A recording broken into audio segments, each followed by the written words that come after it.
Yummy!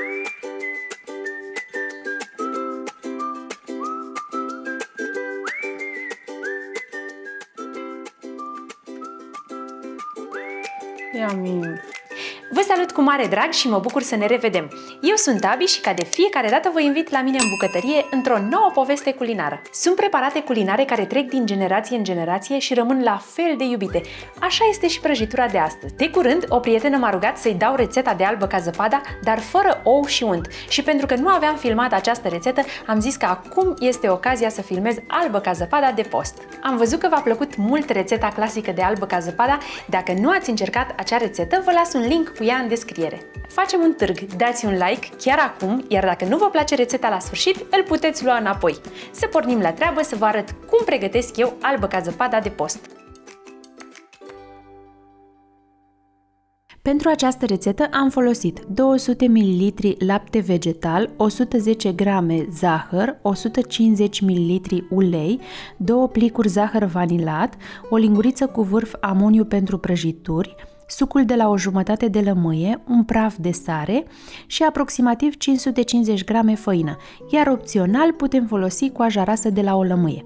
Pentru cremă am folosit 1 litru lapte vegetal, eu am folosit de cocos, 190 g de făină, 110 g zahăr, un praf de sare, sucul de la 2-3 lămâi, 200 g unt vegetal, 200 g zahăr pudră și 2 linguri esență de vanilie, iar pentru deasupra fulgi din nucă de cocos.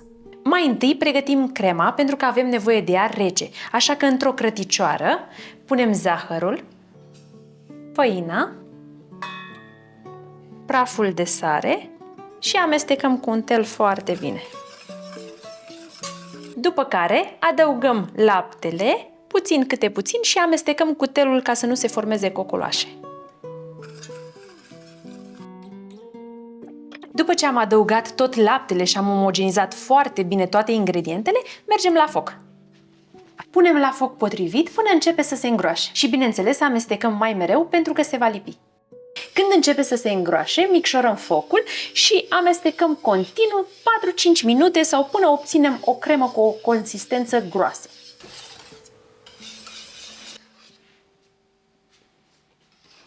La final am obținut o cremă fină cu o consistență groasă. Haideți să vedeți cum arată. Extraordinar de fină și groasă. O luăm de pe foc și punem crema într-un bol la răcit. Acoperim suprafața cu folie alimentară ca să nu se formeze crustă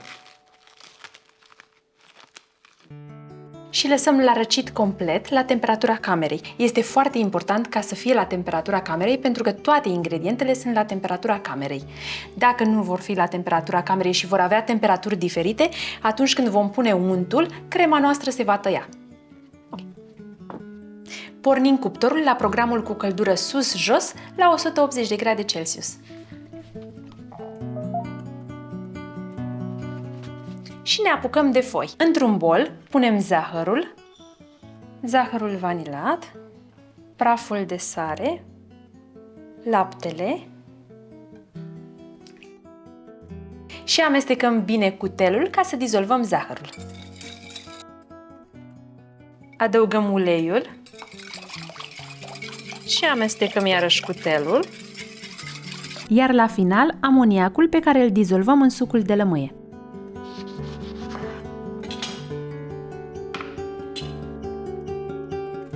Ești atent că facem aici o reacție chimică. Ok.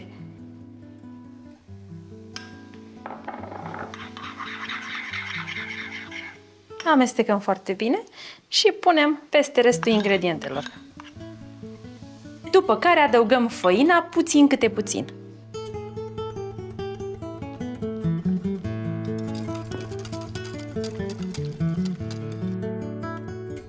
Lăsăm telul deoparte și continuăm cu lingura de lemn.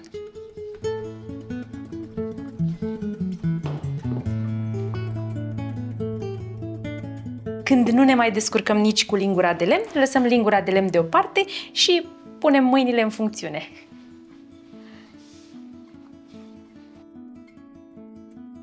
scoatem pe blatul de lucru pe care presărăm făină și formăm un aluat pe care îl împărțim în 4 părți cât mai egale.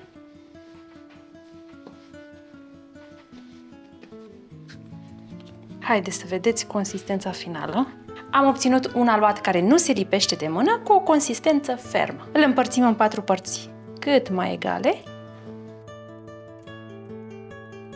după care întindem fiecare parte de aluat. Vreau să-mi iasă cât mai egale, așa că am să le cântăresc. Cam 265 grame fiecare parte. Presărăm blatul de lucru cu suficientă făină și aluatul și întindem cu sucitorul.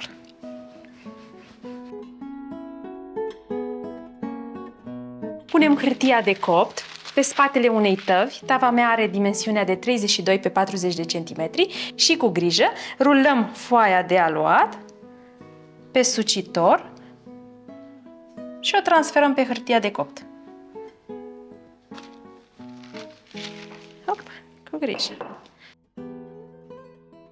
Iar acum mai ajustez puțin marginile ca să fie cât mai egale. Înțepăm aluatul cu furculița și coacem pentru 5-6 minute aproximativ sau până începe să se rumenească. În momentul în care începe să se rumenească, eu le scot repede din cuptor, pentru că vreau să rămână albe.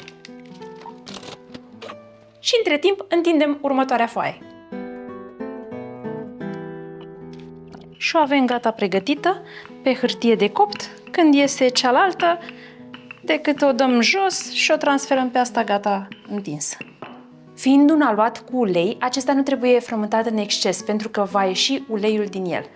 La fel și la întins, veți vedea puțin ulei pe blat, însă nu vă fie teamă, puneți făină și întindeți cu suficientă făină pentru că nu se va întâmpla absolut nimic. De regulă, coacerea primei foi durează cam cu aproximativ 2 minute mai mult decât restul. Sunteți cu ochii pe ele. Da. Am copt-o mai mult decât vreau eu. Deja pe partea asta am copt-o cam mult, dar nu-i nimic. La următoarea scădem 1 minut. Nu, lasă că mă descurc. Hai, cu grijă. Ia uite, mi-am tras-o aici. Stai un pic că vreau să mai ajustez puțin, că e un pic cam lungă.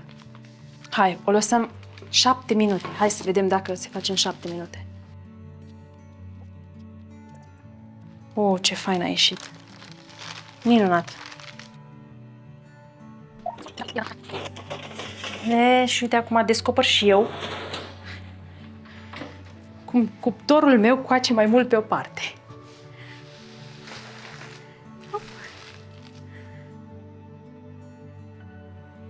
Deja sunt foarte fragede, când îi mai pune și crema o să iasă spectaculos. Și gata! Le lăsăm la răcit complet, după care terminăm crema de făcut și apoi le asamblăm. Între timp, crema s-a răcit, a ajuns la temperatura camerei, la fel s-au răcit și foile și trecem la ultimul pas. Îndepărtăm folia alimentară de deasupra, stoarcem sucul de la 2 lămâi, adăugăm sucul de lămâie peste cremă, împreună cu esența de vanilie. Și cu grijă mixăm ca să le încorporăm în cremă. După care adăugăm zahărul și untul în 2-3 etape. Eu folosesc acest unt care este la temperatura camerei.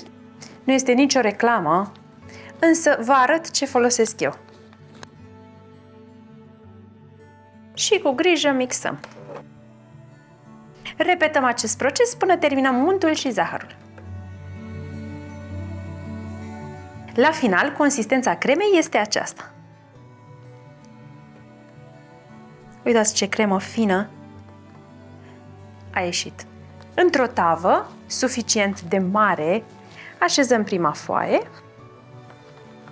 peste care punem 3-4 linguri mai mari așa de cremă. Întindem pe toată suprafața și continuăm până terminăm foile și crema.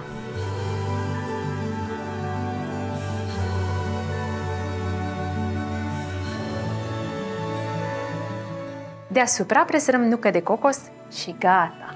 În sfârșit este gata! Punem la rece la frigider pentru minim 3-4 ore sau cel mai bine peste noapte, după care putem felia. Și gata!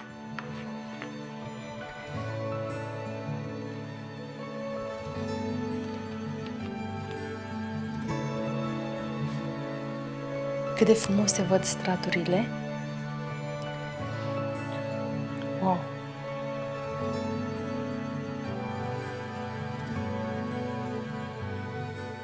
Întâmplarea face ca fix astăzi, în timp ce filmez acest video, să ajungem la 100.000 de abonați. Așa că vreau să vă mulțumesc foarte mult și încerc cât pot să așez prăjitura albă ca zăpada de post în formă de sărbătoare. Hai să vedem dacă reușim. Reușim! Așa e bine, da? Uite mă, că nu vor să stea cum le pun eu. Ura! Poți să suflu? Pune dorință. Să mai fie de încă 10 ore la fel. Să mai pui încă un 0. Să mai punem încă un 0. Asta e dorința. Oh, am suflat și nuca de cocos. Dacă mi-ai pus să le suflu pe toate dintr-o dată. Haideți să și gustăm, să vă spun ce bunătate este aici. Este super delicioasă. Yummy. Foile s-au înmuiat așa de bine, crema a ieșit așa de fină și prăjitura la final a ieșit la fel de bună ca cea clasică. Adică eu nu găsesc nicio diferență între aceasta și cea clasică. Arată perfect din punctul meu de vedere. Abia aștept să încercați și voi și să-mi spuneți cum v-a ieșit. Ce ziceți? Vi s-a părut greu? Eu zic că nu este nimic complicat. Cu puțină răbdare vă va ieși o minunăție de prăjitură. Dacă v-a plăcut rețeta noastră de astăzi și ne-ați urmărit până la sfârșit, sper că nu v-ați luat like-ul înapoi, noi vă mulțumim. Verificați să aveți clopoțelul pentru notificare activat, apoi distribuiți acest video prietenilor voștri. De asemenea, vă mulțumim foarte, foarte mult pentru comentariile voastre și pentru susținere. Cu ajutorul vostru am ajuns la 100.000 de abonați până acum. Sperăm la mai mulți! Până data viitoare, nu uitați, albă ca zăpada de post are alt gust atunci când o pregătești cu plăcere. La revedere! Când începe să se îngroașe, mixul... Doamne, sunt bombă! Sunt bombă! Deci nu pot să zic și se îngroașă asta aici. Și amestecăm bine cu telul ca să dizolvăm laptele. Doamne! Iar la final, amidonul pe care îl dizolvăm în zeama de lămâie. A ieșit, tati, perfectă. O luăm de la capăt. Voi ați făcut 1000 de abonați doar în seara asta. 100.000. De abonați în seara asta. Wow, de ferește. Mai știi cum a stat după prima 1000 de abonați? 1000 de abonați și acum o faceți într-o seară. Așa e. Vai, ce tare! Putem să încheiem. Până data viitoare, 99.999! Uite-te